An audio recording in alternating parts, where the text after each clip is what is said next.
দশম শ্রেণীর ছাত্রছাত্রীরা, তোমাদের ভূগোলের জন্য একটা সাজেশন আমি নিয়ে এসেছি। এটা কিন্তু শুধুমাত্র টেস্ট পরীক্ষার জন্য, খুব অল্প কয়েকটা সাজেশন।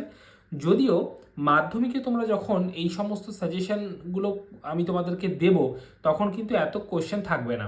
আমি খুব স্পিডে বলে যাচ্ছি কোশ্চেনটা। আর এই সাজেশনটা তোমরা যদি পিডিএফ আকারে নিতে চাও, তাহলে নিচের যে নাম্বারটা তোমরা দেখতে পাচ্ছ, ফোন নাম্বারটা, এই ফোন নাম্বারটায় একবার হাই পাঠাও, তোমাদেরকে আমি কিন্তু পাঠিয়ে দেবো। তো প্রথমে বলি কি কি রয়েছে। নদীর ক্ষয়কার্যের ফলে সৃষ্ট ভূমিরূপগুলি আলোচনা করো। নদীর সঞ্চয় কার্যের ফলে সৃষ্ট ভূমিরূপগুলি আলোচনা করো। হিমবাহ ও জলধারার মিলিত কার্যের ফলে সৃষ্ট ভূমিরূপগুলি আলোচনা করো।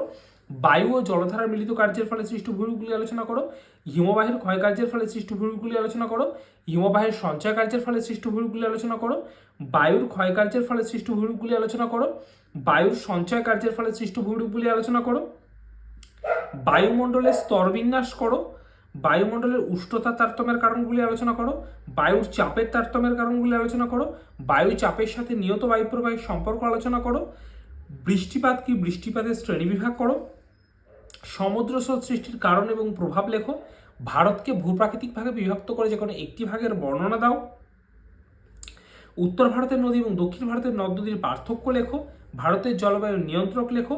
ধান, গম, আখ, কার্পাস, চা, কফির অনুকূল ভৌগোলিক পরিবেশগুলি আলোচনা করো। ভারতের জনঘনত্বের তারতম্যের কারণগুলি আলোচনা করো। ভারতের জলবায়ুর বৈশিষ্ট্যগুলি লেখো। পূর্ব এবং মধ্য ভারতের লৌহ ইস্পাত শিল্পের একদেশী ভবনের কারণগুলো কি কি। টিস্কো, ইস্কো, ডিএসপি, ভিএসপি গড়ে ওঠার কারণ কি। পশ্চিম ভারতে পেট্রোকেমিক্যাল শিল্পকেন্দ্র গড়ে ওঠার কারণগুলি আলোচনা করো।